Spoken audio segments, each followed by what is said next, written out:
Bless, good morning to everyone. Good morning.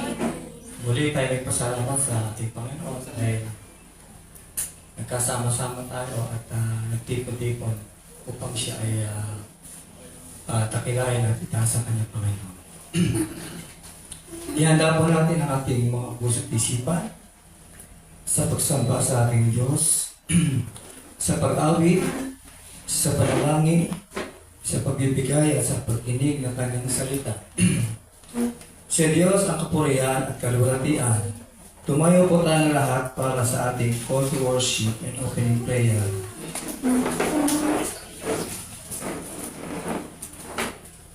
Psalm 92. It is good to give thanks to the Lord, to sing praises to your name, O Most High, to declare your steadfast love in the morning and your faithfulness by night, to the music of the lute and the harp, to the melody of the lyre. For you, O Lord, you made me glad by your work. At the works of your hands I sing for joy. How great are your works, O Lord! Your thoughts are very deep. The stupid man cannot know, the fool cannot understand this, that though the weak sprout like grass and all evildoers flourish, they are doomed to destruction forever. But you, O Lord, are on high forever. For behold, your enemies, O Lord, for behold, your enemies shall perish, all evildoers shall be scattered. For you exalted my horn like that of the wild ox. You have poured over me fresh oil. My eyes have seen the downfall of my enemies. My ears have heard the doom of my evil assailants. The righteous flourish like the palm tree and grow like a cedar in Lebanon. They are planted in the house of the Lord. They flourish in the courts of our God. They still bear fruit in old age. They are evil full of sap and green. To declare that Lord is upright, He is my rock, and there is no unrighteousness in Him. Tayo mo na lang. O muli, Panginoon, kami po ay nandito sa iyong harapan. Itinataas ka namin, dinatakila, at sinasamba sa iyong kariyan. Panginoon, kami po ay lumalapit sa umagang ito at humingi ng kapatawaran kung ano po ang aming nagawang pagkakasala sa isip man o salita. Patawarin mo po kami upang kami ay kalugod-god sa iyong harapan ngayong umaga. Tunay nga, Panginoon, na Ikaw ang Diyos na tagapagligtas at mapagmahal sa lahat. Diyos na naglikha ng langit at lupa. Salamat, Panginoon, sa mga biyaya na ibinibigay mo sa amin, lalo na sa kaligtasan ng aming mga pamilya. Salamat, Panginoon, sa pag-ibig at pagmamahal mo sa amin. Salamat din, Panginoon, sa pagtubos sa mga kasalanan na aming nagawa. At ikaw ang nagsalo sa amin, Panginoon. Dalangin namin, Panginoon, na sa umagang ito ay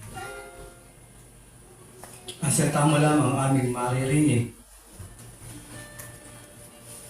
at iisipin at wala ng iba.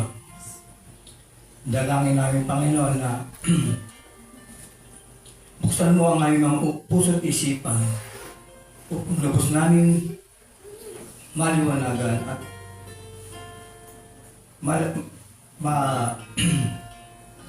maliwanagan at maluwalhatian at kabanalan ng iyong salita. Kaya Panginoon, binabalik namin sa iyo ang mataas na pupuri at pagsamba sa matamis sa pangalan ng Jesus na aming tagapagligtas. Amen. Ngayon po ay inaanyahan ko po ang lahat upang umaway ng pagpuri at pagsamba sa ating Panginoon sa pangunguna po ng ating music team na si Brother AJ Alfaro. Sabay-sabay po natin itaas ang pangalan ng ating Panginoon.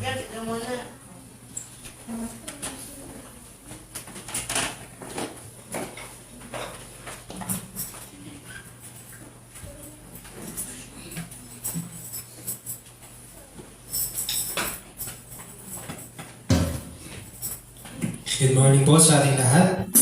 Morning. Psalm 92 verses 5 to 8 says, How great are your works, O Lord! Your thoughts are very deep. The stupid man cannot know, the fool cannot understand this. That though the wicked sprout like grass and all evildoers flourish, they are doomed to destruction forever. But you, O Lord, are on high forever. Ito ay isang awit ng pagsamba na puno ng pasasalamat at papuri para sa lahat ng ginawa ng Panginoon para sa kanyang bayan. Nais ding ipabatid ni Haring David ang kapalaran ng mga gumagawa ng masama at ng mga nagmamahal at nagbibigay karangalan sa Diyos. Ang mga gumagawa ng kasamaan na mga kaaway ng Diyos ay mapapahamak at ang kanyang mga inihiraw na gumagalang sa Diyos ay pagpapalain. Makikita natin siya sa kanyang kadakilaan sa kahit-taasan magpakailanman. Kaya tayo nagpupuri at nagpapasalamat ay dahil ito ang nararapat sa Diyos na nagligtas sa atin.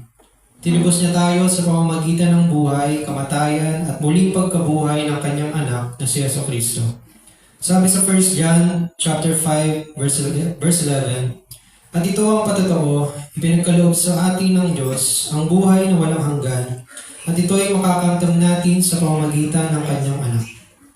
Tunay na napakadakila ng mga gawa ng Panginoon, kaya't marapat lamang na siya'y papurihan at pasalamatan.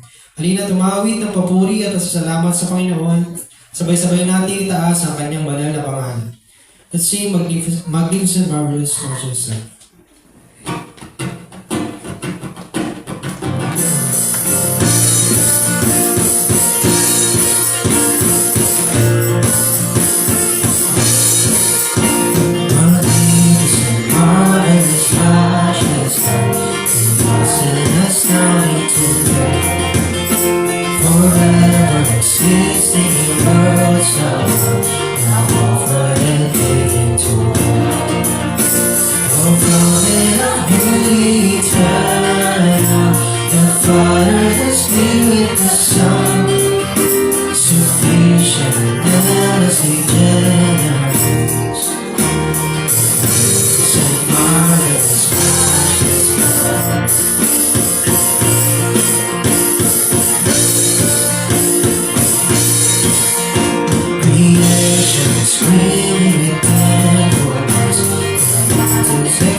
passion. You lead us to infinite heights. Could anything save or take us from magnificent, marvelous, matchless love? How great, how sure is love endures forevermore.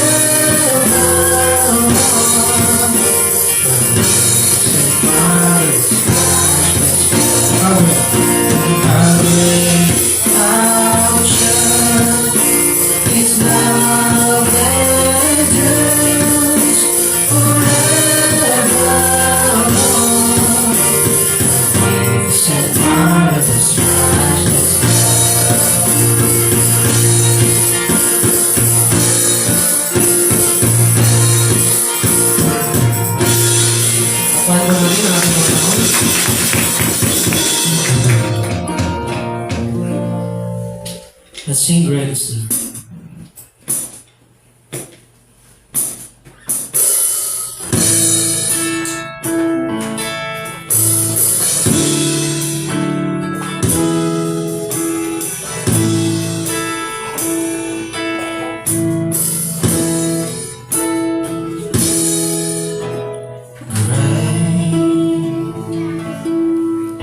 Is the Lord and knows worthy of praise.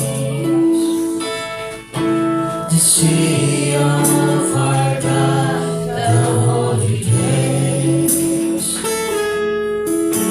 the joy of the whole earth.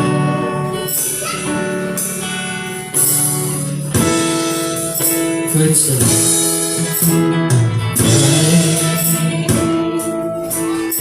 Is the Lord in whom we have the victory. He hates us against the enemy. We bow down on our knees.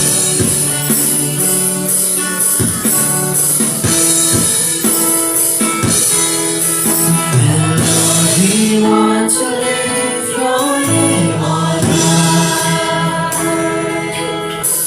And Lord, we want to thank you for the much you've done in our lives.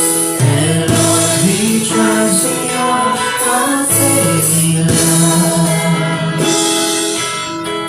For you alone are God eternal, true on earth and heaven.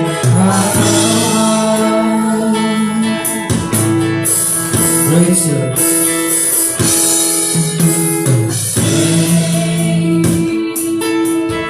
Is the Lord and most worthy of praise. The city of our God, the holy place, the joy of the whole earth.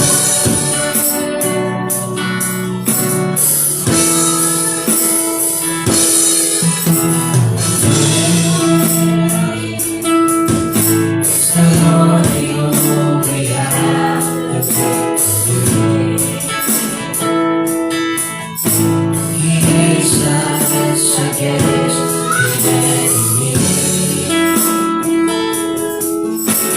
We bow down on our knees. Lord, we want to live your name on high. And Lord, we want to live your name on high. And Lord, we want to thank you for the much you've done in our lives. And Lord, we trust in your unfailing love. For you alone are God eternal, true on earth and heaven. For you alone.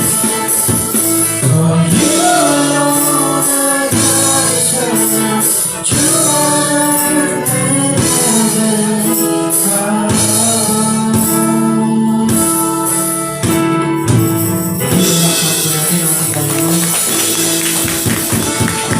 God be the glory.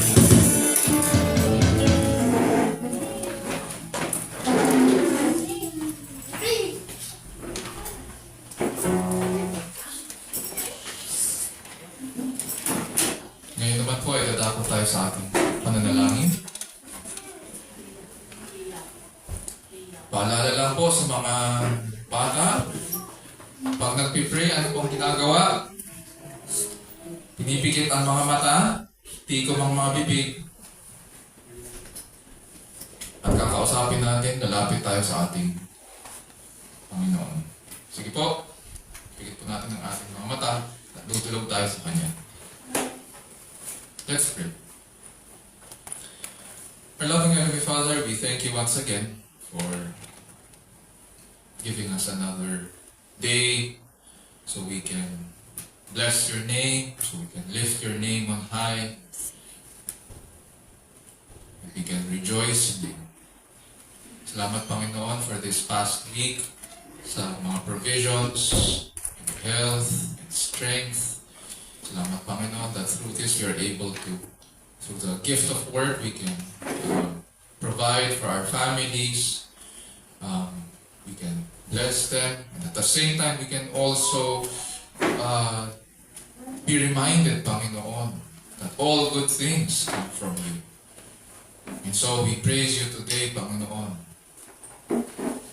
as we rest in your presence and remember all the wonderful works you have done.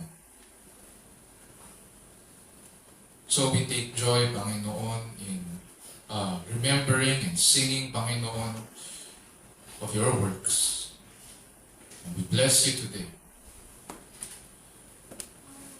O Lord, we also come to you with our concerns. We thank you, Panginoon, for the ministry that you have placed in our hands. We pray, Panginoon, that we will be faithful stewards in how we care, Panginoon, for the people that you have given us and yung iba't ibang mga ministries, Panginoon, you have placed under our care.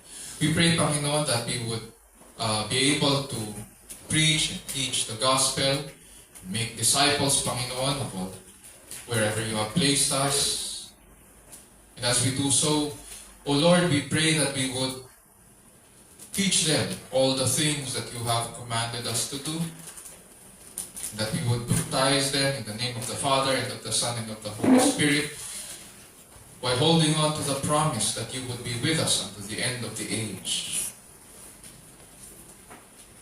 And so may we be faithful, Panginoon, to continue in this until you return. O Lord, we also pray for our country, the Philippines. We pray for our leaders, we remember them, both elected and appointed. Maraming kinakaharap, Panginoon, na mga challenges and demands for accountability ang aming mga leaders. And so we pray, dear Lord, that those who hold office, those who are in position, would be held responsible, Panginoon, and accountable sa mga concerns ngayon ng aming bansa. We pray, dear Lord, that may you also continue to grant wisdom sa aming mga leaders so that they would be able to fulfill yung kanilang mga responsibilities with integrity and honesty. O Lord, we pray as well that against corruption and abuse of authority. We pray also and remember yung mga kapatid namin na nasa government, they who continue to preach and teach your word, who continue to hold Bible studies. O Lord, we pray that their labor would bear fruit so that the principles of your word would be seen in how our government officials, at saka yung mga staff, conduct their day-to-day business and how they engage with the people. In the end, dear Lord, we ask that you be glorified, Panginoon, in all of these things. And even as our leaders continue, Panginoon, to determine yung mga directions needed para sa susunod na taon. We pray, dear Lord, that you would guide them.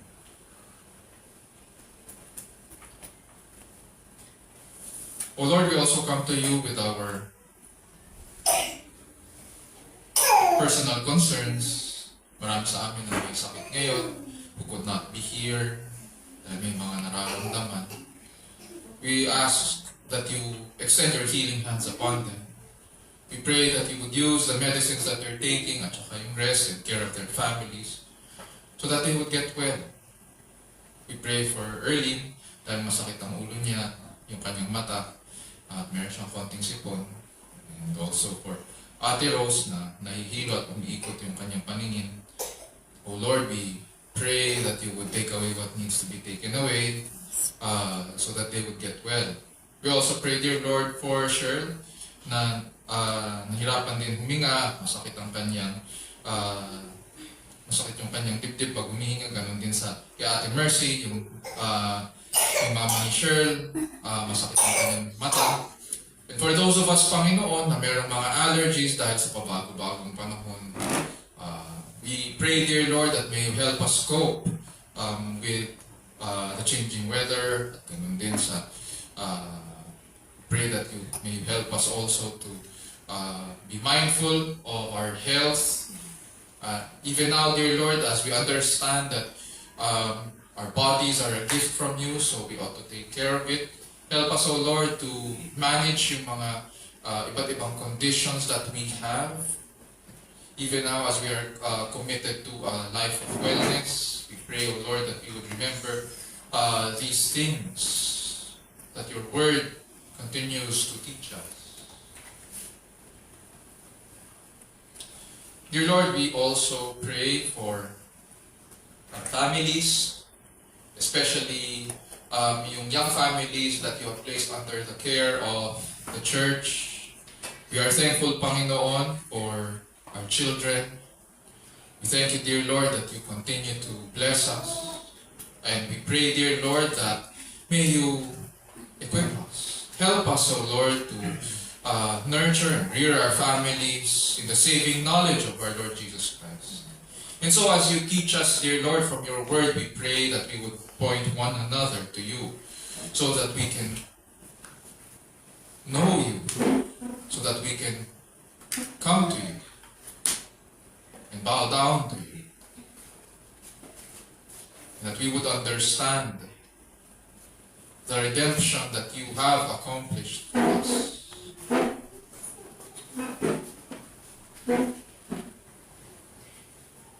O Lord, we also pray for those of us na may mga appointments this coming week. We pray for wisdom. Doon sa mga magta-travel, we ask, dear Lord, that your traveling mercies be upon them as well. May you keep them safe so that they would get to their planned destinations as well. Dear Lord, we also come to you with humble hearts, seeking your direction, guidance sa aming mga buhay. As we approach you now in the study of your word, we pray that you would open our eyes to the truth. Grant us, O Lord, to see your majesty and beauty and glory. And may you also open, Panginoon, the ears of our heart so that we would hear the shepherd's call. As we are the sheep of your hand, so we pray that we would respond as well to your call. As we do so, we pray, dear Lord, that may you change us as you teach us, and we would be changed. And this we pray in Jesus' name, our Lord and Savior. And all of God's people will say, Amen. Amen.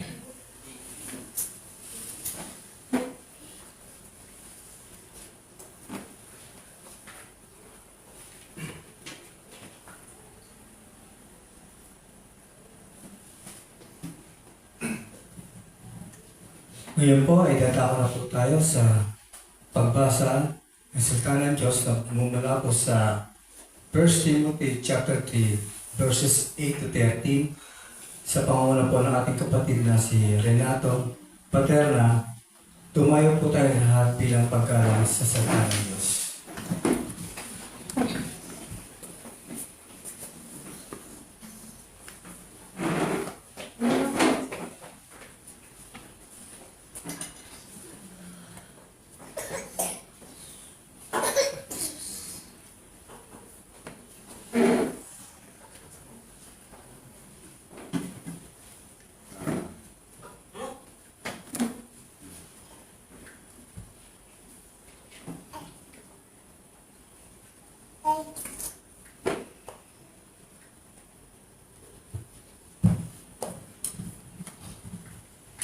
Magandang umaga po sa lahat. Usapan natin natin Biblia sa 1 Timothy 3, 8 to 13 po.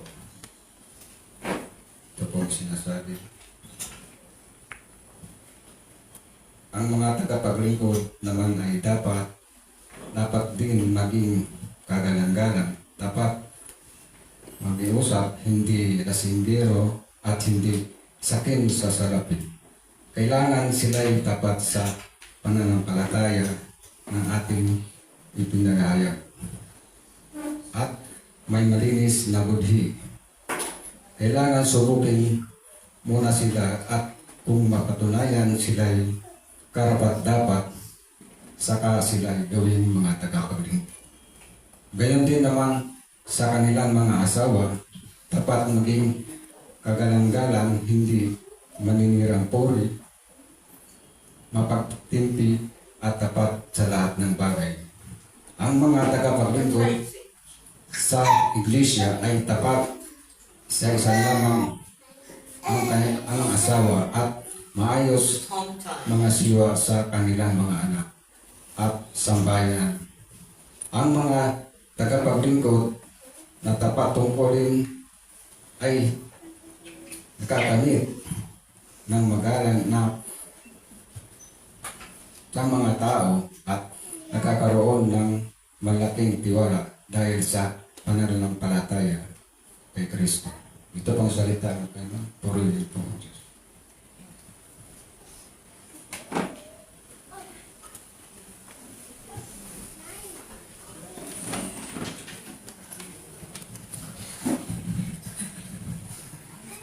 Wala. Salaming kanyang dalawa.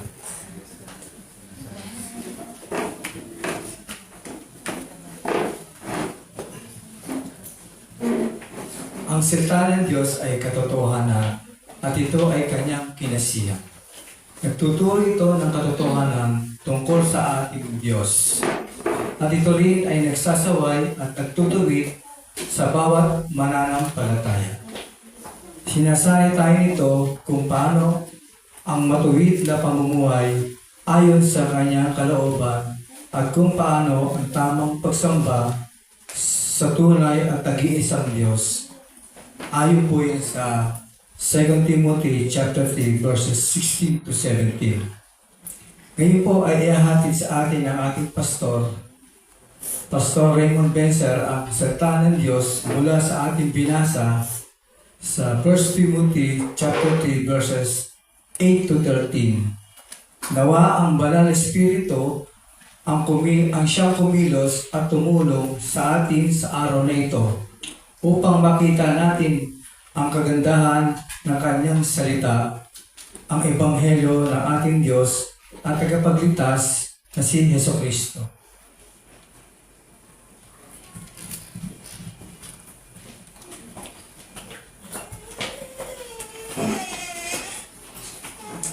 Good morning.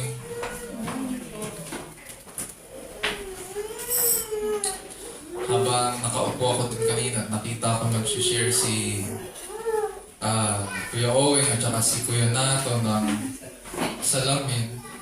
Napaisip ako, pwedeng gawing ministry ng church yun. Doon sa atin na magkano lang naman ang salamin ngayon.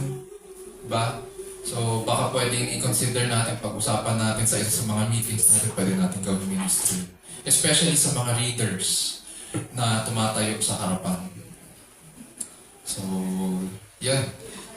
Habang pinag-uusapan natin for the past few weeks ang tungkol sa ministry, nandun ako sa isang sulok, napapaisip kung ano yung mga pwedeng mga needs ng church na pwede nating ma-fulfill.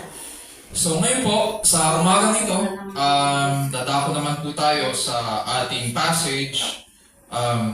Binasa po ng ating kapatid kanina sa Tagalog. So this time, babasahin ko naman po sa English. Buksan po natin ang ating mga Bibles sa 1 Timothy chapter 3 verses 8 to 13. 1 Timothy 3 verses 8 to 13. At ganito po ang sinasabi. Deacons likewise must be men of dignity, not double-tongued, or addicted to much wine, or fond of sordid gain, but holding to the mystery of the faith with a clear conscience. These men must also first be tested. Then let them serve as deacons if they are beyond reproach. Women must likewise be dignified, not malicious gossips, but temperate, faithful in all things. Deacons must be husbands of only one wife, and good managers of their children and their own households. For those who have served well as deacons obtain for themselves a high standing and great confidence in the faith that is in Christ Jesus. So this is the word of the Lord. Praise be to God. Sa Bible po, may dalawa po tayong office of leadership na makikita in the life of the church. Nandyan po yung office of the elder or pastor or overseer. Isang office lang po yun.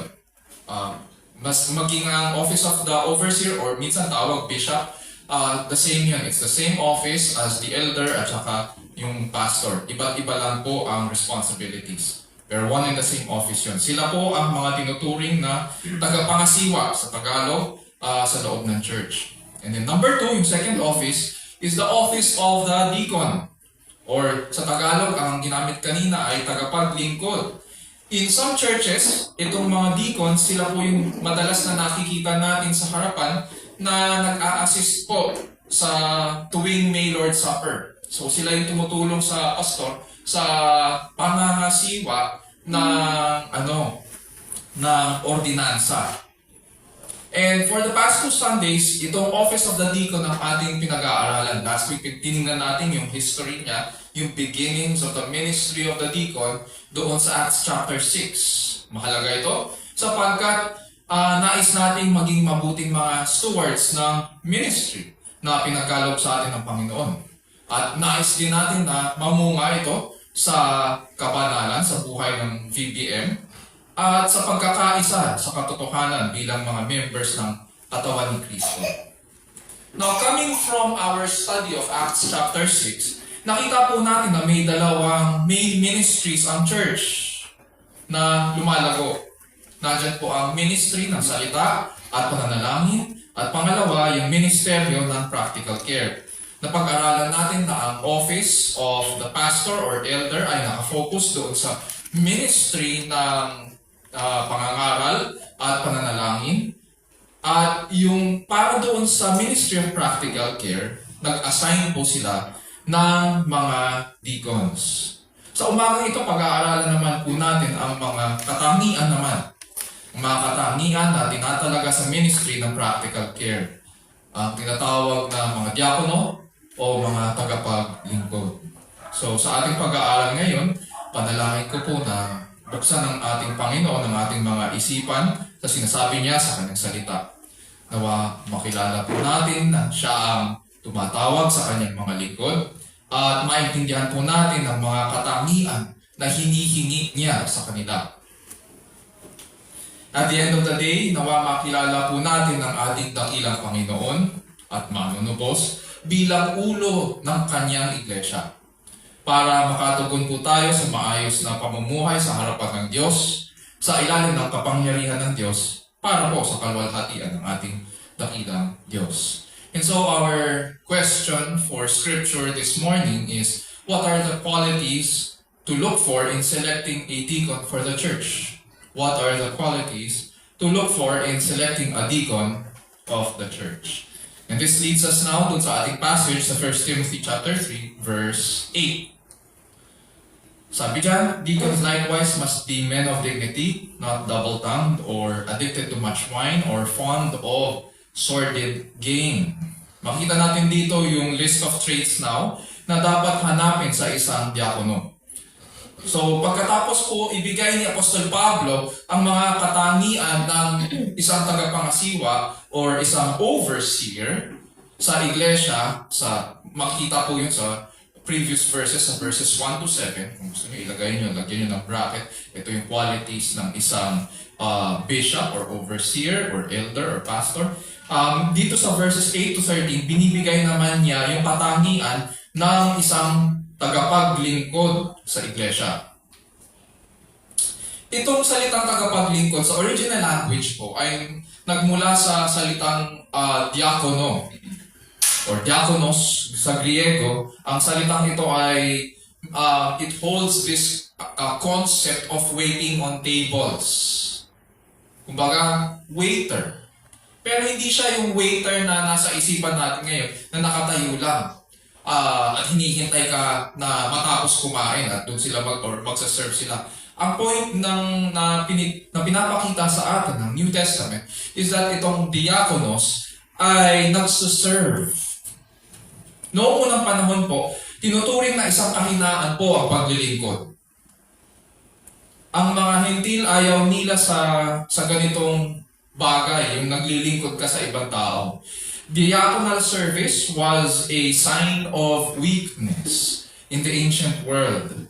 Pakinggan po natin si Mark Dever sa kanyang aklat na A Display of God's Glory, The Basics of Church Structure. Ganito po ang sinasabi niya. Ang mundo ng bagong tipan ay tulad rin sa atin ngayon kung paano nito tignan ang paglilingkod. Ang paglilingkod po sa kapwa ay isang katangian na hindi kahanga-hanga sa mata ng mga Griego. Mas hinahangaan nila ang pagpapaunlad ng mga pansariling katangian at pagkatao para mapanatili ang paggalang sa sarili, self-respect. So para sa kanila, ang paglilingkod sa iba ay pagiging alipin sa iba. Kaya mababa ang tingin nila sa paglilingkod. Ganun pa man, ipinangaral po ng ating Panginoong Jesus sa John 12:26 na ang mga naglilingkod ay sumusunod sa Kanya at kinalulugdan po ng Ama. Ganito ang sinabi niya, if anyone serves me, yung salitang serve doon ay diakonos or diakoneo. So, if anyone deacons me or serves me, he must follow me. And where I am, there will my servant or there will my deacon be also. If anyone serves me or deacons me, the Father will honor him. So maliwanag po na ang naglilingkod kay Kristo ay dapat na sumusunod sa Kanya. Dapat nagmamahal sa Kanya. Sa kasaysayan po ng iglesia, hindi naging limited sa pagbibigay lang ng pagkain ang mga tungkulin ng deacon. Although doon sa Acts chapter 6, nakita natin na yun yung inassign na responsibility dahil yun yung problema. So kailangan matugunan yung problemang yun. Pero sila po ang nangangasiwa sa buong ministry ng practical care. Napag-aralan natin last week na ang main concern is kailangan maiwasan yung pagkakabaha-bahagi sa loob ng church. Magsisplit kasi yung communities ng mga native Hebrews at saka ng mga Hellenistic Jews dahil dun sa problema lang sa pag-distribute ng pagkain. So sila po yung nangangasiwa sa buong ministry ng practical care. Pero ang end objective is kailangan magkaisa ang buong katawan sa katotohanan. Bagaman ang salitang diakonos ay nangangahulugang servant or alipin, minsan ang term na ito ay ginagamit din sa pag-minister. Deacons are considered ministers in the church dahil pinaglilingkuran nila ang buong katawan. Dito sa 1 Timothy chapter 3, bagamat hindi ito kompletong job description ng mga deacons, pinapakita ng mga sumusunod na katangian ang nature ngayon na kanilang gawain at ang tungkulin nilang tugunan ang mga nakikitang pangangailangan sa loob ng iglesia. Tingnan natin, isa-isahin natin ngayon yung mga katangian. Number 1, they are grave sa ibang translations, or men of dignity. Sa Tagalog, sila po ay marangal. Sa original language, ang salitang ito ay ginamit na may connotation ng pagiging seryoso. Ibig po bang sabihin, hindi na sila ngumingiti porket seryoso or hindi masiyain? Malayo po ito sa isipan ni Apostol Pablo. Ang punto niya ay ito, dahil hawak po nila ang ministry of practical care ng mga tao sa church, there's always that risk kasi na maaari silang ma-misinterpret ng iba. So kapag hindi nag-ingat sila sa kanilang mga kilos, sa salita, kanilang mga pananalita at gawa, pwedeng ma-misinterpret at magpagmulan ng mga problema. So dapat mataas ang senses ng diakono na maging klaro siya sa kanyang pinapahayag. Wala dapat nasasabi na napapabaya ang diakono dahil puro patawa siya at hindi siya naiintindihan. At hindi niya rin naiintindihan ang kondisyon ng kanyang pinaglilingkuran. Halimbawa na lang, kung napapansin mo na nagluluksa o hirap sa buhay ang kausap mo, huwag kang magpapaka-clown sa harapan niya para lang tulungan mapagaan ang kanyang kalooban. Hindi naman kailangan magpaka-clown Diba? Nandyan ka lang, ipanalangin mo, payuhan mo mula sa salita ng Diyos, paglingkuran mo, kung hinang-hina ang kausap mo. Pwede yun.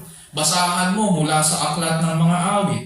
Maaari kang maglunsad din ng isang committee or task force, sabihin natin, task force luksa sa loob ng church para bisitahin ang mga nangungulila at tulungan sila sa gawaing bahay para makakope sila.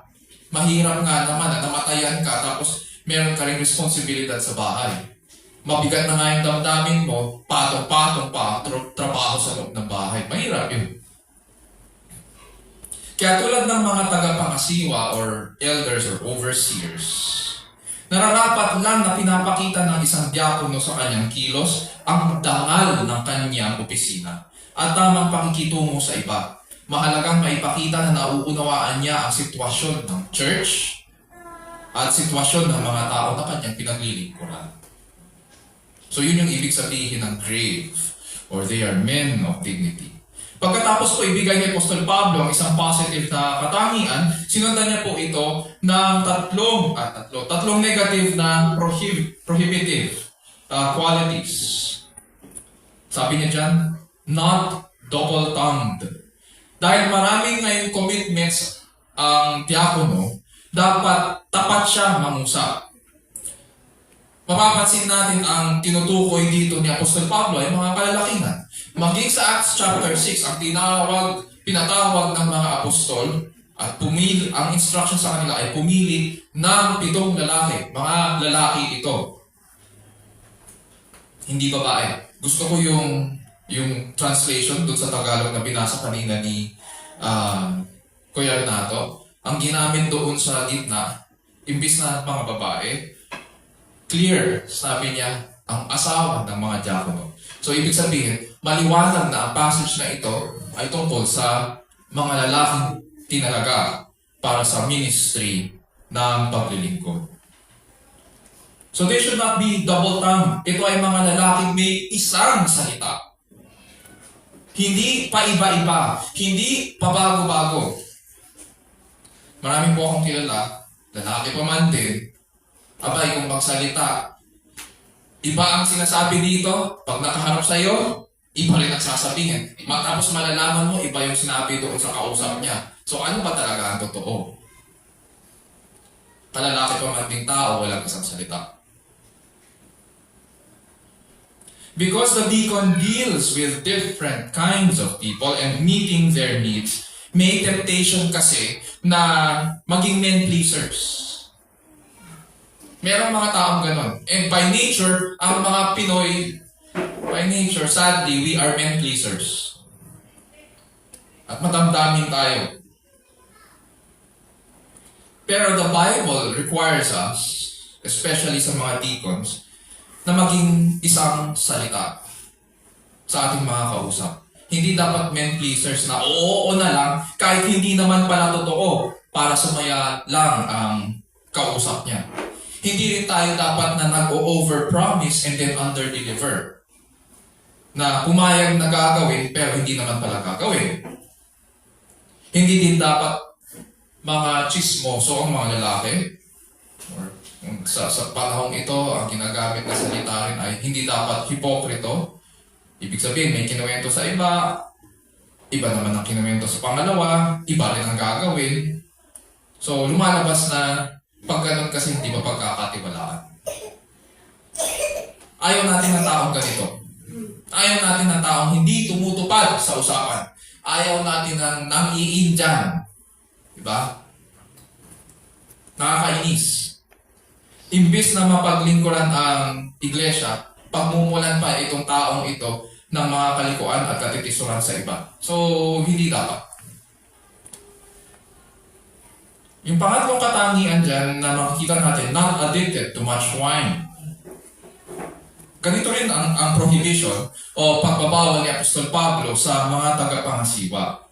At dahil dito, mapapansin natin ngayon kung sa mga tagapangasiwa ay binigyan niya ng ganitong prohibition at doon sa deacons ganun din, mukhang may problema yata itong church na ito sa pag-inom.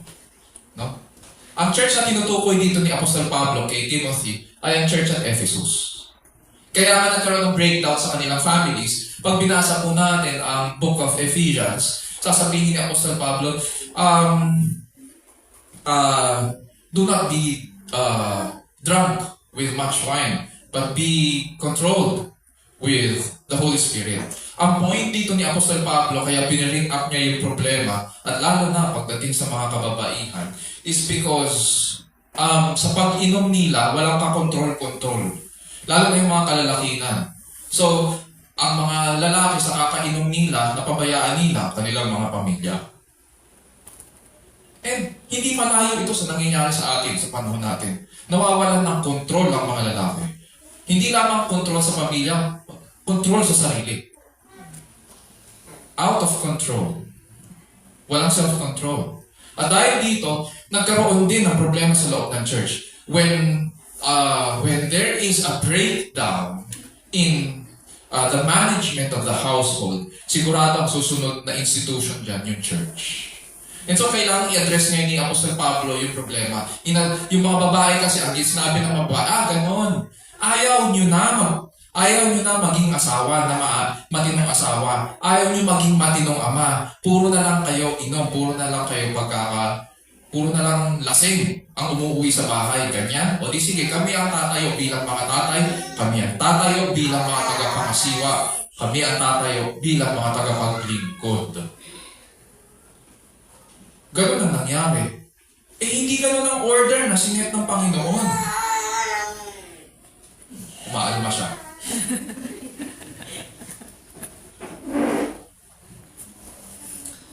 Hindi ganun. Men should lead. Men should be good examples of self-control. Kaya mapapansin natin dito yung mga qualities na siniset ni Apostol Pablo sa mga deacons. May kinalaman din somehow, nakaugat ito doon sa mga problema sa church at Ephesus. And so, pinakita ni Apostol Pablo, binalik niya sila sa Ebanghelyo at pinakita niya sa kanila kung ano yung order na sinet ng Panginoong Jesucristo.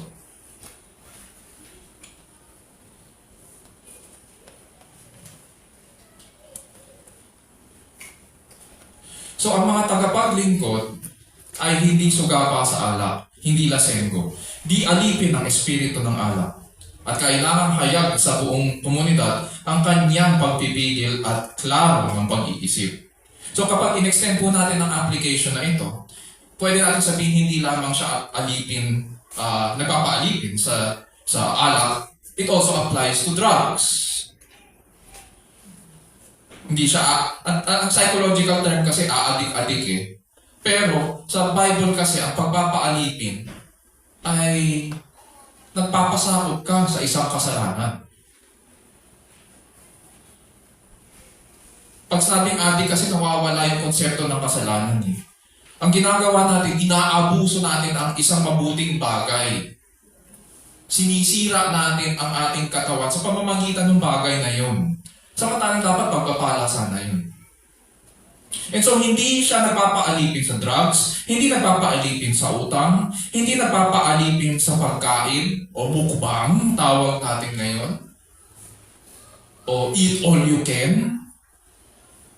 Yes, maging ang mga ganong bagay ay kasalanan.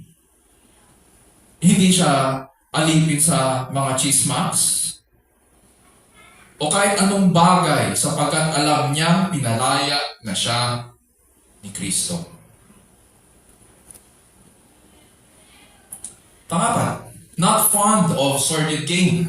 Dahil ang nature po ng diaconal ministry ay may kinalaman sa practical care, hindi po ngay maiiwasan na kailangan nagmamanage sila ng mga funds ng church para tumulong sa mga nangangailangan.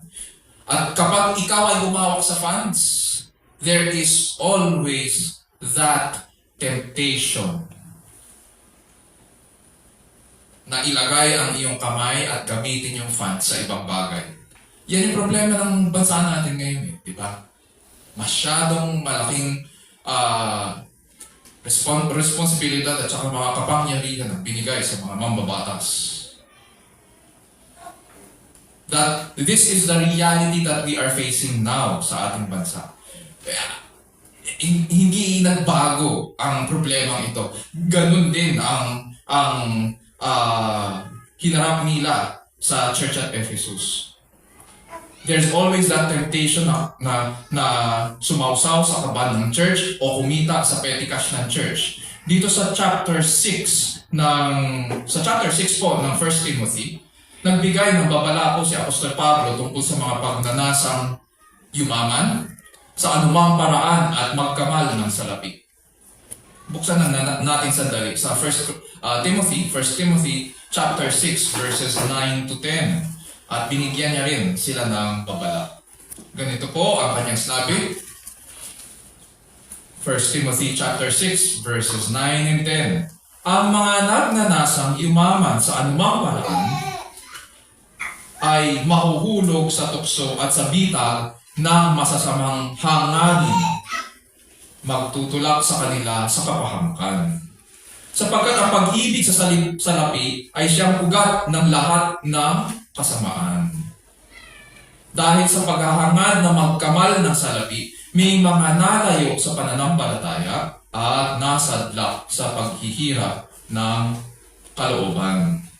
Wala pong sinabi si Apostol Pablo na yumaman po ang mga naghahangad. Wala rin po siyang sinabi na mayaman na sila. Ang sinabi po ni Apostol Pablo dito ay ang banta o bunga ng kanilang pag-ibig sa salapi. Ang paglayo daw, ito daw yung bunga. Ito yung consequences. Ang paglayo sa pananampalataya at nasadlak sa napakaraming kalumbayan. So ano ngayon? Pag kinonect natin itong mga verses na ito sa 1 Timothy chapter 3, ano pong sinasabi niya kay Timothy? Ang diakono po ay hindi oportunista. Hindi po sakim sa mahahalay na kapakinabangan. Hindi siya sugapa, hindi nagnanasang yumaman sa anumang paraan. And so deacons likewise must be, pag tinignan natin yung first statement dito sa verse 8, sabi niya, deacons likewise must be men of integrity. Itong salitang likewise, gusto ko mag-focus muna dyan.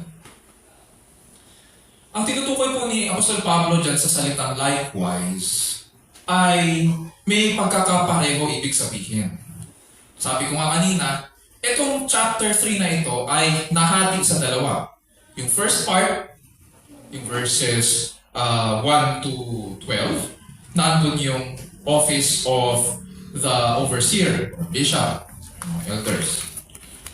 So dito, kung sinasabi niya, deacons likewise must be men of integrity, Ang pinatutukuyan ng salitang likewise, or yung reference point niya, ay doon sa qualities ng mga bishops or overseers. Na ganito rin, it's the same requirement para sa maayos na ministry. It's the same requirement. Walang pinagkaiba ang requirement na ito sa mga bishops. So isinulat po, ang pagtingnan natin ngayon ng context nito, itong background na sinusulat ni Apostol Pablo sa kanyang aklat kay Timothy. Si Timothy po ay isang kamanggagawa. Siya po ay isang Griegong pastor na iniwan po ni Apostol Pablo sa Church at Ephesus. And by this time, 25 years na po silang magkasama sa ministry. At problemado po ngayon si Timothy, si Pastor Timothy, dahil yung Church at Ephesus ay 12 years old na at pinasok po sila bigla ng mga bulaang guro. Dahil dito, pinanghihinaan ng loob ngayon si Timothy. Makita natin yung mga personalities nila. Malamang si Timothy ay hindi siya ganun ka-confident sa sarili niya.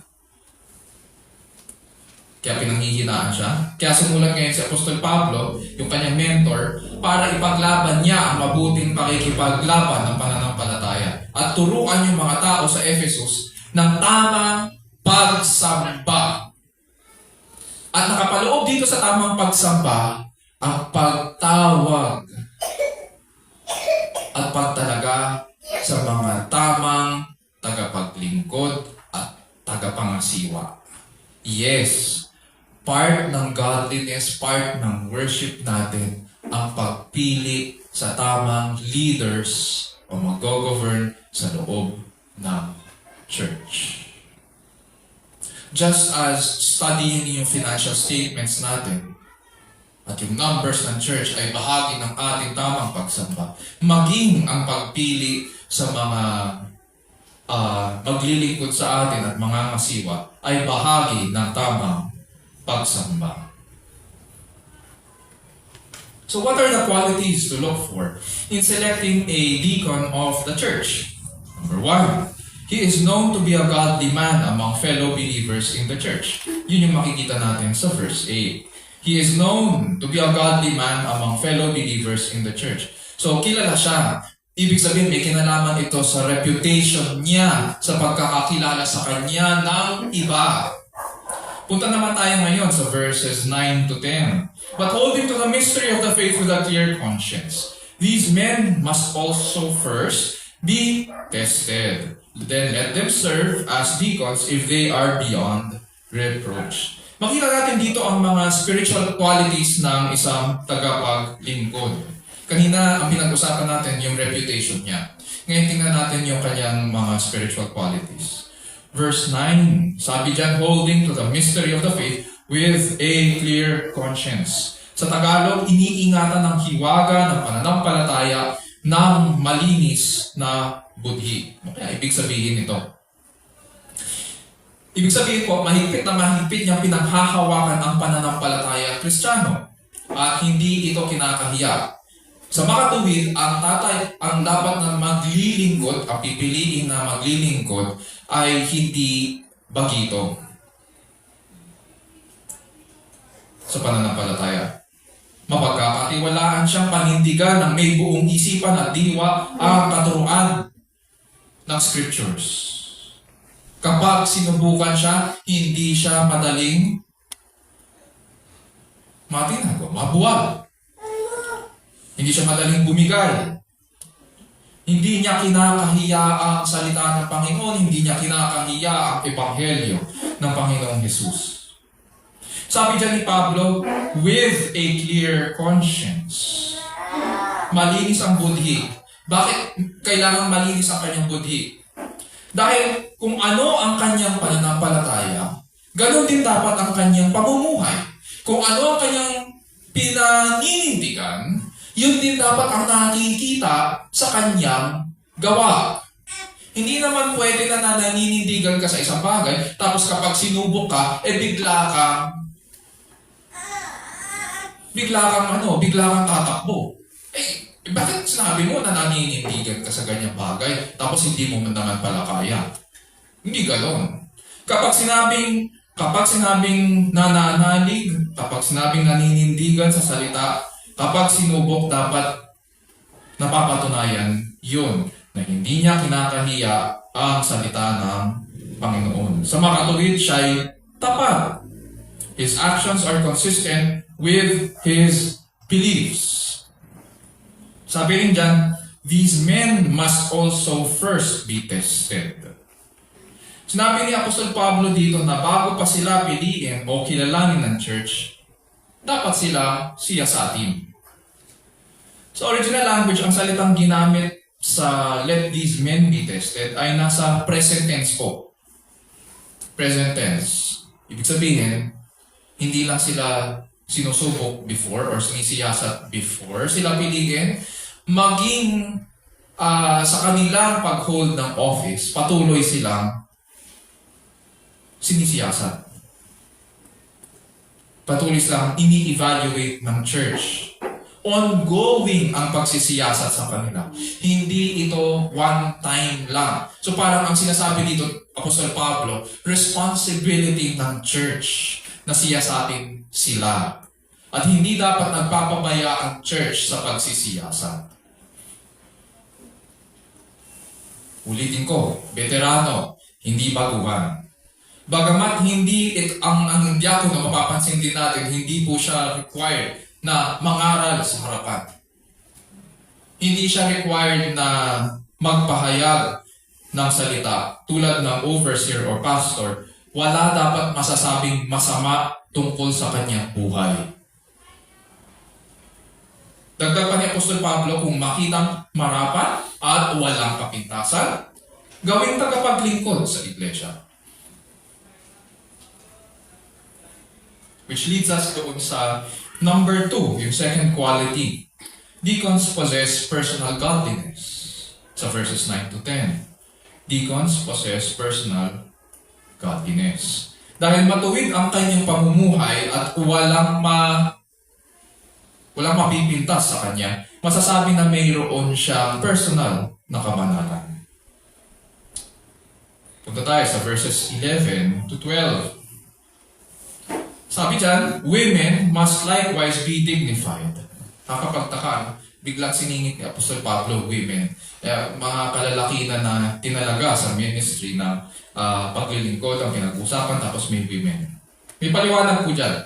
Women must likewise be dignified, not malicious gossips, but temperate, faithful in all things. Deacons must be husbands of only one wife, and good managers of their children and their own households. So, we now come to a difficult passage. Tinuturing itong difficult passage dahil divided po ang mga scholars. Cute niya na maingay. Nag-iingay siya. Divided po ang mga scholars dito. Kasi, merong mga scholars na nagsasabi, may mga scholars na nagsasabi na ang tinutukoy daw dito ay babaeng diakono. Kaya ngayon, merong mga churches, may mga traditions ngayon within Christianity na tatalaga sila na mga babaeng diakono. Na ang tawag ay diakonesa. Meron namang mga scholars na nagsasabi na ito ay asawa ng diakono. Yung Bible na ginamit ni Kuya Renato, ang sabi, mga asawa. Now, ano ba ito?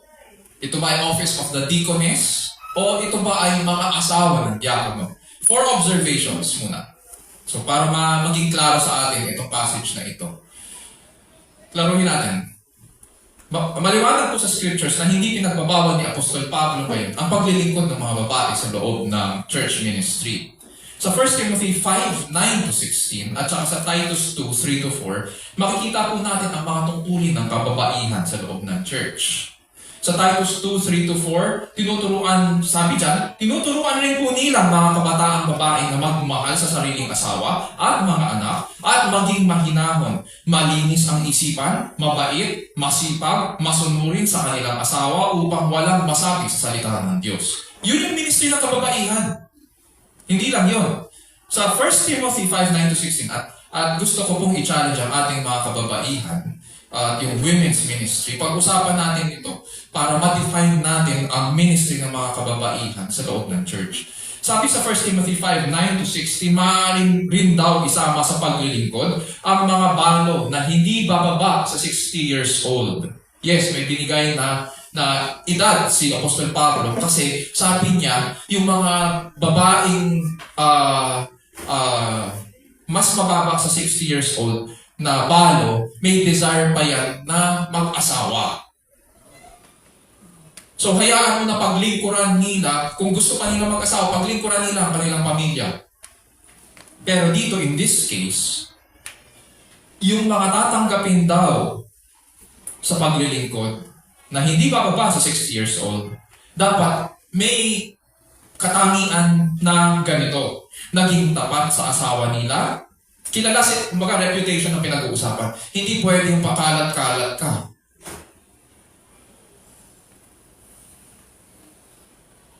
Hindi pwede yung kung kailan naging balo ka, excuse me for the term, pero naiintindihan naman natin ang ibig sabihin nito.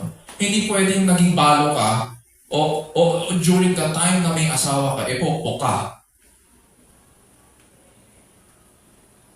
Bad testimony yun.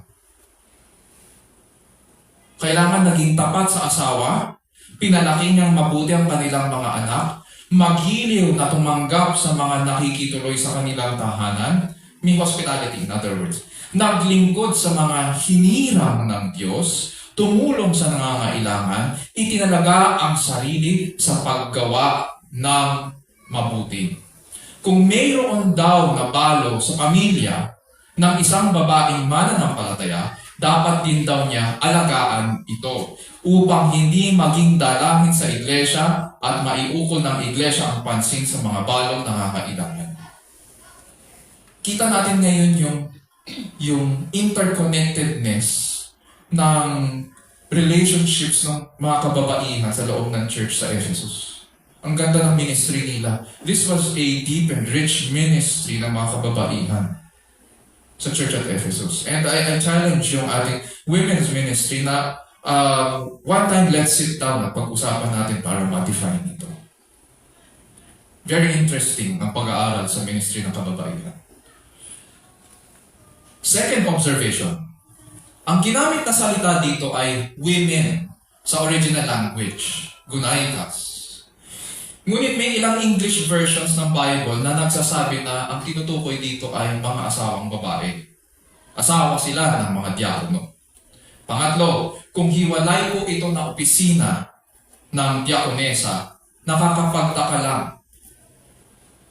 Bakit? Kasi kung separate office ito ng diakonesa, bakit ganyan kaiksi yung katangian na hinihiling ni Apostol Pablo? Samantalang ang mga responsibilidad ay pareho.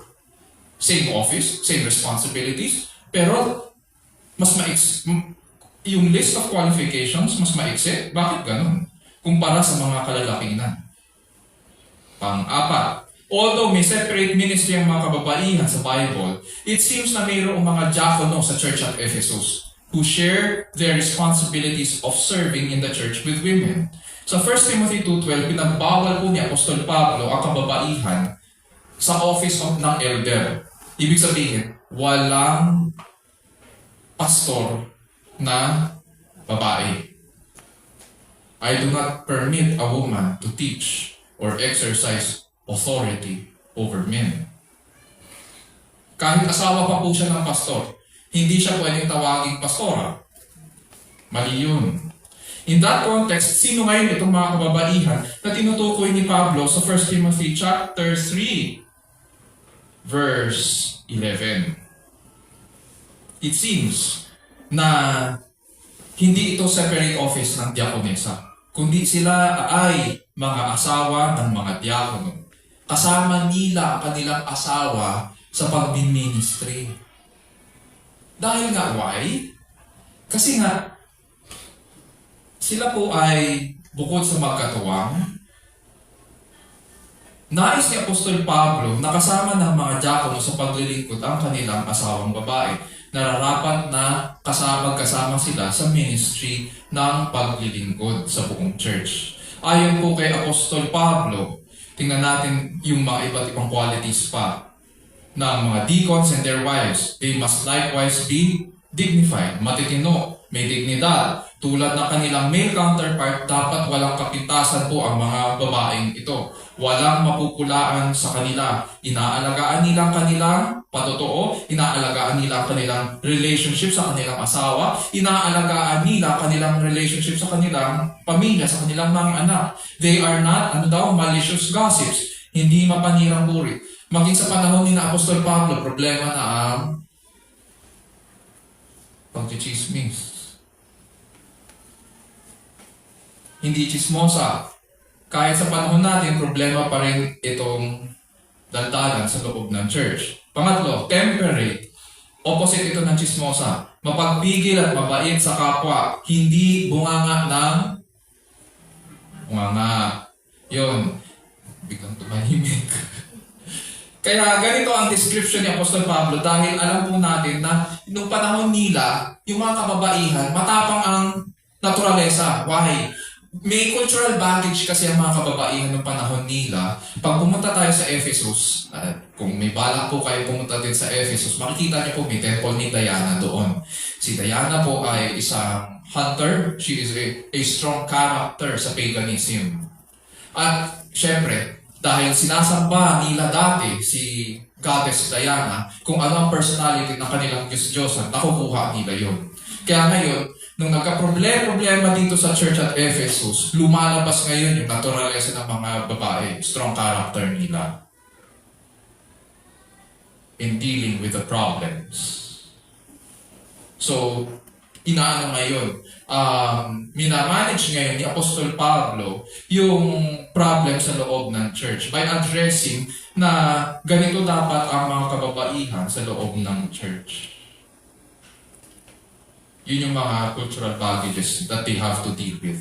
And of course, pang-apat, faithful in all things. May integridad, tapat sa lahat ng bagay, mapagkakatiwalaan. In other words, pag binigyan natin ng buod ang verse 11, ang sinasabi lang dito ni Apostol Pablo ay ganito, the deacon is to have a wife of character who can be trusted to share in his ministry.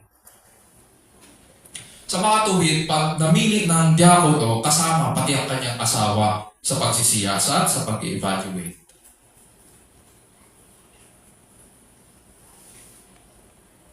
Sa verse 12, babalik po tayo ngayon sa katangian ng mga diakono. Husbands of only one wife, and good managers of their children and their own households. So tulad po ng tagapangasiwa or ng overseer or bishop, ang mga diakono po ay they have this single-minded devotion sa kanilang asawa. At the same time, kailangan good providers sila at napapasunod nila ang kanilang mga anak.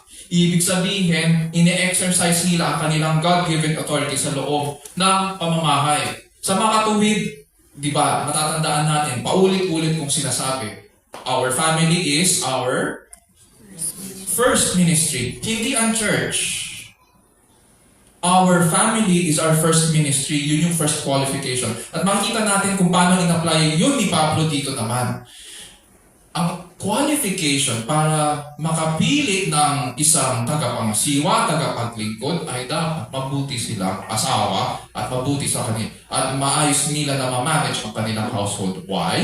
Sa oras na mag-breakdown ng family, paano pa niya malilid ang church kung sira-sira ang kanyang family relationships?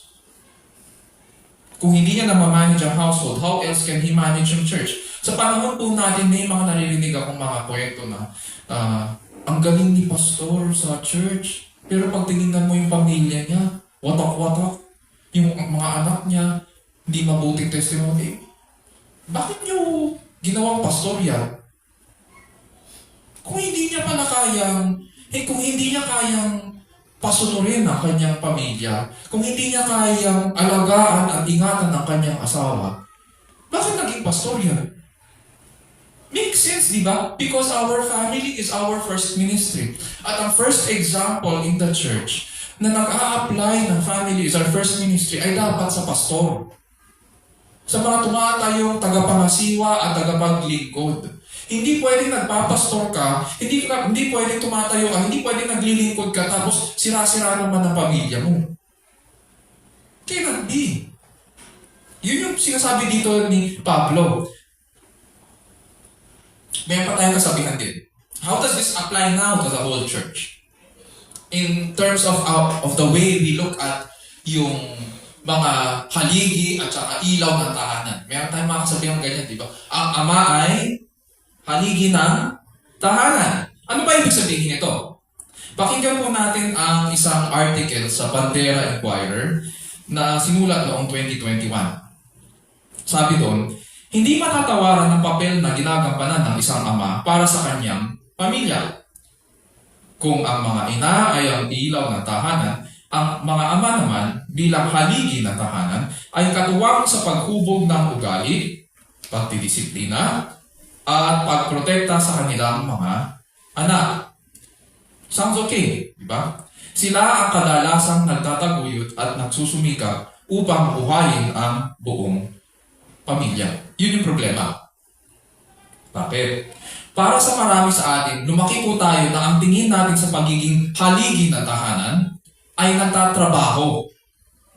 Kadalasang wala sa bahay. Dahil kailangan kumita, kailangan maghanap buhay, kailangan buhayin ng pamilya. At ngayon naman, kung nasa bahay naman yung haligi ng tahanan, haligi ba siya? O nakahiga? Yun yung problema natin. Hindi ko po sinasabi sa mga kalalakinan, hindi ko po sinasabing na masama ang paghahanap buhay. Wala po.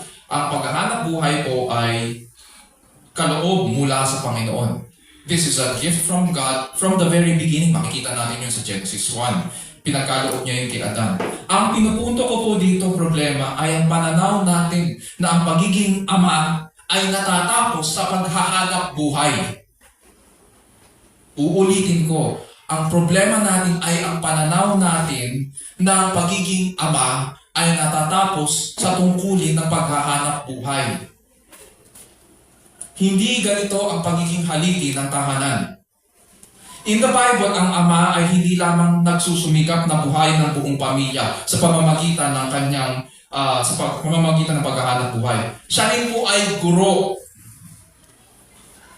Kaya tama yung article na sinabi ng Inquirer na katuwang siya sa paghubog ng ugali, pagdidisiplina, at pagprotekta sa pamilya.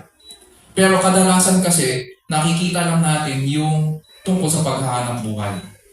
Hindi ko sinasabing mali yun. Pero mali yung focus natin. Siya rin po ay guro. Siya ang nangunguna sa pagtuturo ng tama, sa pangangaral ng pananampalataya, at ng mabuting asal. Sa makatuwid, tinalaga siya ng Diyos bilang pastol ng kanyang pamilya. Uulitin ko. Ganito dapat ang attitude ng Kristiyano pagdating sa mga ama. Siya po ang pastol. Hindi po ang babae ang magiging accountable sa Diyos. Pagdating ng Panginoong Jesus, ang magiging accountable sa Diyos ay ang lalaki.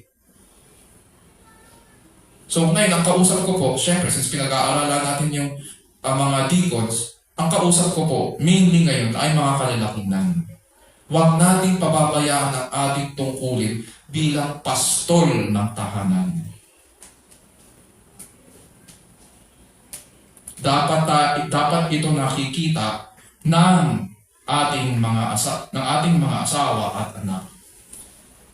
Ganyan niya tinataguyod at sinisikap na buhayin at ingatan ang kanyang pamilya. That is what it means to have your family as your first ministry. And this is what it means dito sa verse na ito, to be good managers of our children and our own households. Mataas po ang tingin ng Diyos sa pag-alaga sa ating pamilya. Mataas ang tingin ng Diyos sa pagiging asawa. Pagiging asawa is one thing. Relationship mo yun sa iyong asawang babae.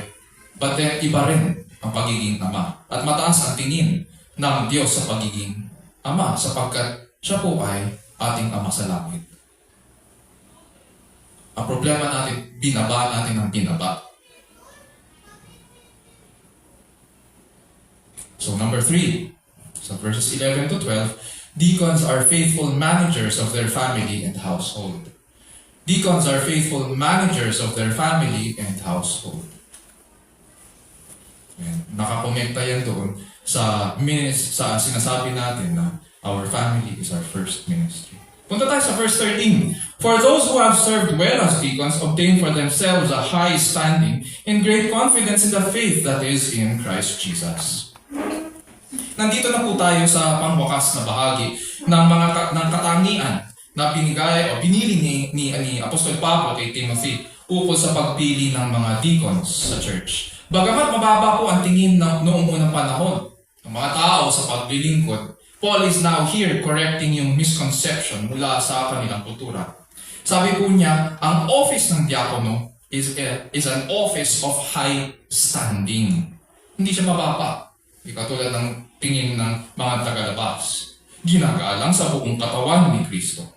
At kung magiging tapat sa tungkulin ng isang tagapaglingkod, ito ang magiging gantimpala na igagawa daw sa kanya. Sabi dyan, igagalang siya ng lahat ng kanyang pinaglilingkuran. At pangalawa, dahil tapat niyang ginagampanan ng kanyang tungkulin, makikita po niya ang kapangyarihan at biyaya ng Diyos sa kanyang buhay.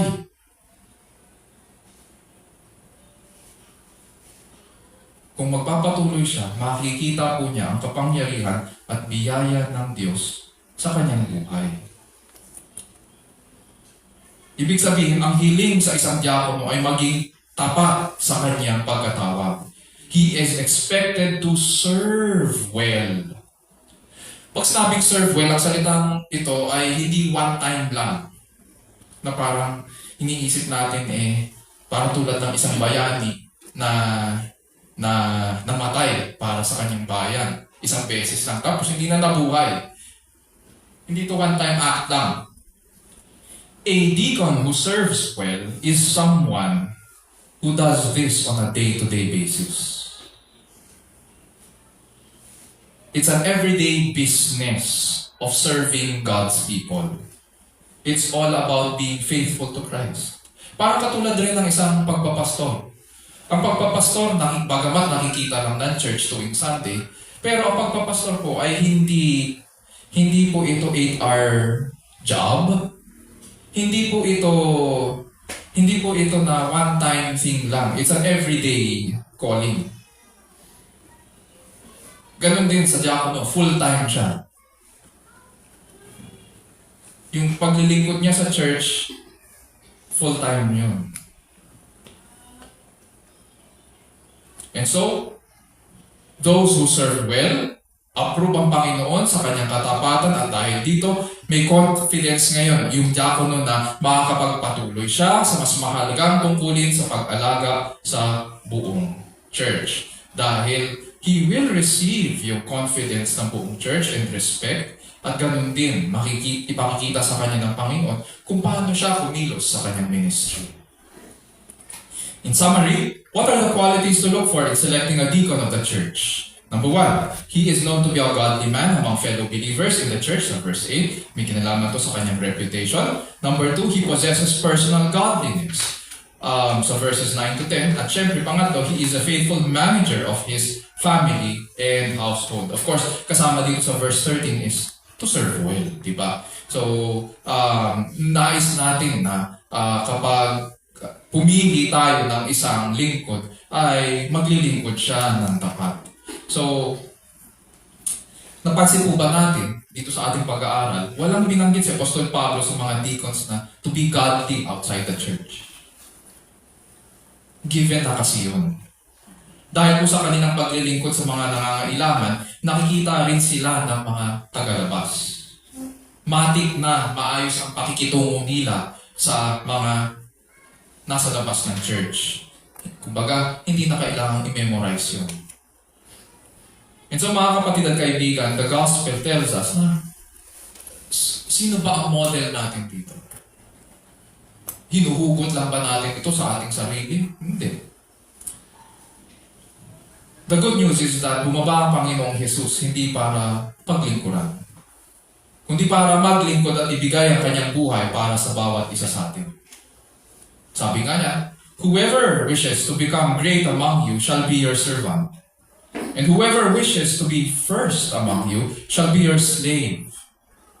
Just as the Son of Man, yun yung pinagkukunan ng halimbawa. Just as the Son of Man did not come to be served, but to serve.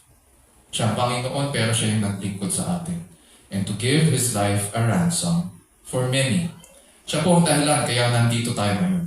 Nagsasamba tayo, at the same time, tumatanggap tayo ng correction mula sa Kanya. Tumatanggap tayo ng encouragement mula sa Kanya. Nagsasamba, naglilingkod ang ating mga kapatid at itong buong komunidad. Si Jesucristo po ang ating huwaran sa paglilingkod, sa ministry, sa pagiging mabuting asawa, sa pagiging mabuting magulang, sa pagiging mabuting tagapangasiwa at tagapaglingkod, at sa pag-aalay na nakita natin ito nang ialay niya ang kanyang buhay para mapaglingkuran ang iba. So nararapat nating maintindihan, mga kapatid, na kung ang mga tagapangasiwa o pastors, overseers ay magfo-focus sa pag-aaral, sa pangangaral at pananalangin, then ang mga deacons po ay dapat na maging matino at tapat sa salita ng Diyos. Natutulong sa mga administrative at logistical responsibilities sa loob ng church. Kung ang mga tagapangasiwa ay bibig ng iglesia, and if you will allow me to use this analogy, ang mga deacons po, sila po yung kamay at paa. Uulitin ko, kung ang mga tagapangasiwa, yung mga pastors, elders, and bishops, or elders or bishops ay bibig ng iglesia dahil sila po ang nangangaral at nananalangin, ang mga kamay at paa ng katawan ay ang mga tagapaglingkod.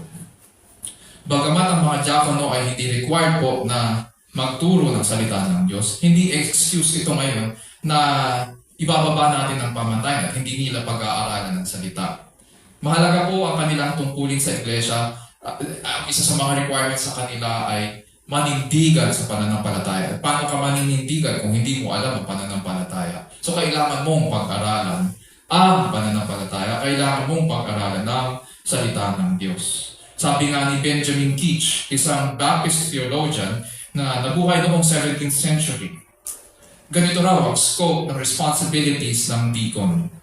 The work of deacons is to serve tables, to see to provide for the Lord's table, the minister's table, and the poor's table.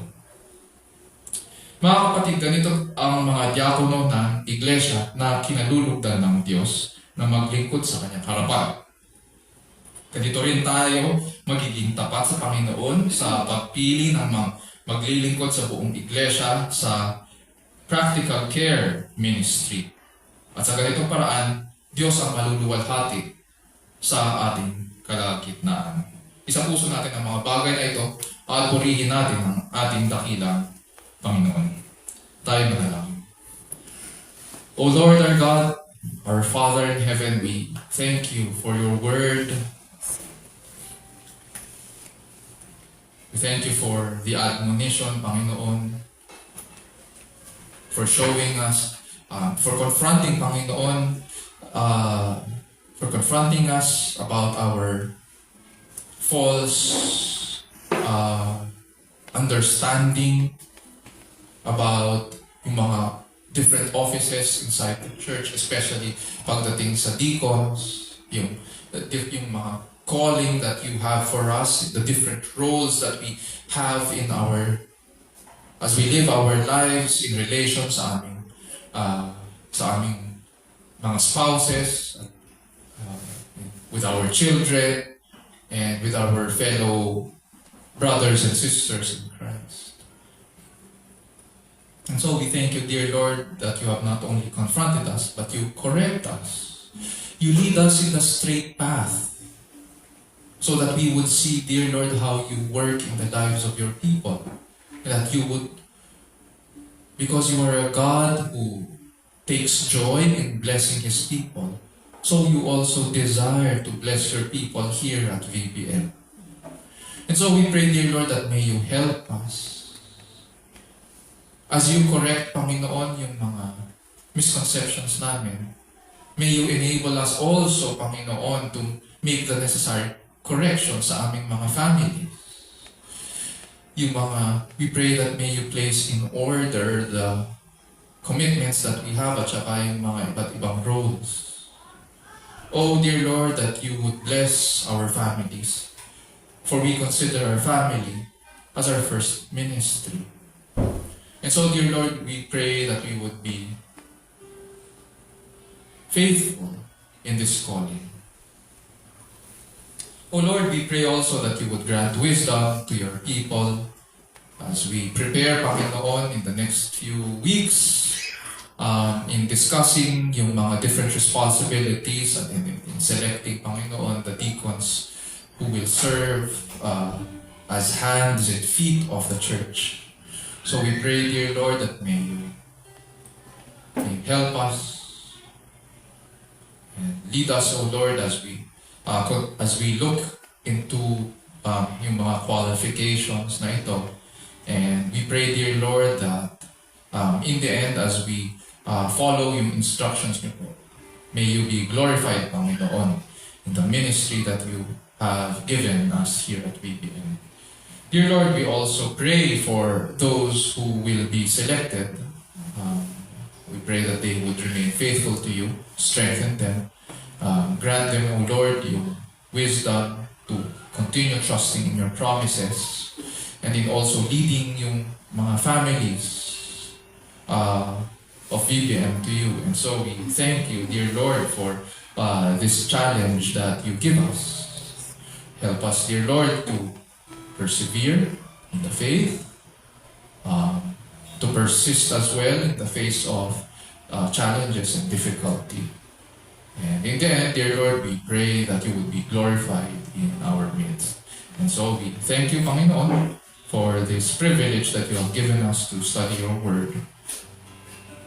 And we pray that you would continue to glorify, dear Lord, your name as we continue to worship you today.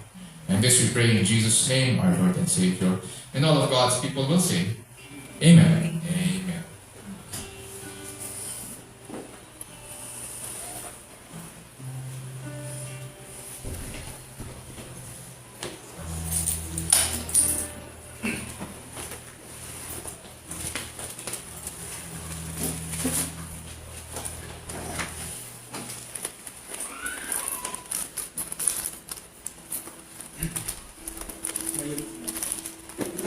Ngayon po ay dadaon po tayo sa bigay tithes and Okay.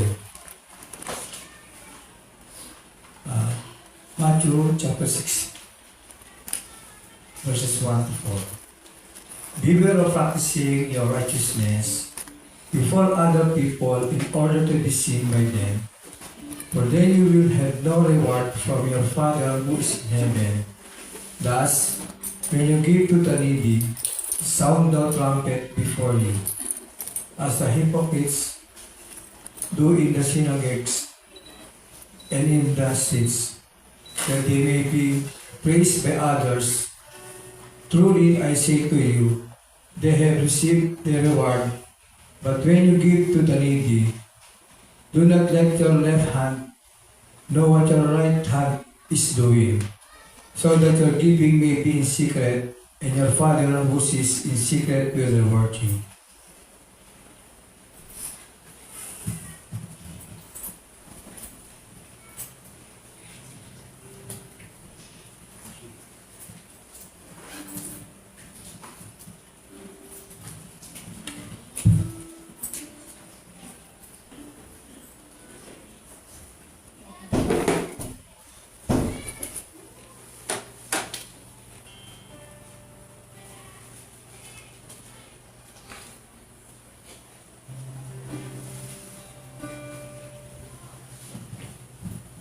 Tumayo po tayo sa itong mawin ng papuri sa ating Diyos.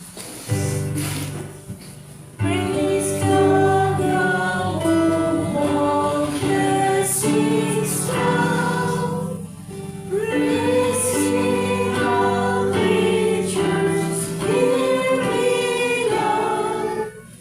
Praise Him, all ye heavenly hosts. Praise Father, Son, and Holy Ghost. Amen.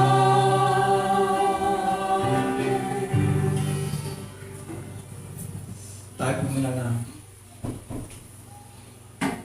O Diyos naming makapangyarihan sa lahat, pinupuri ka namin, tinataas sa iyong kaharian.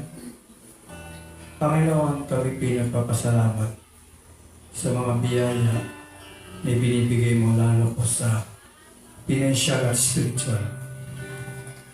Salamat din, Panginoon, sa karunungan at kaalaman na ibinigay mo yung umaga upang pagbuli-bulayan ang iyong salita. Salamat din, Panginoon, sa iyong pastor na nagbigay ng mensahe ngayong umaga. Dalangin namin, Panginoon, na may isa pong may nababatis sa salita mo, Diyos. At ito ay maibahagi sa mga na hindi pa nakakarinig ng iyong salita. Salamat, O Diyos, sa mga nagbigay ng biyaya at ito ay makakatulong sa pangangailangan ng aming iglesia at may ibigay sa mga nangangailangan. Tunay nga, Panginoon, na ang lahat ng ito ay nanggagaling sa iyo at lahat ng pagpapala na ito. Kaya, Panginoon, ibinabalik lamang namin sa iyo po. Mataas na papuri at pagsamba sa matamis na Panginoon Jesus. Amen. Manatili po tayo nakatayo para sa closing and benediction.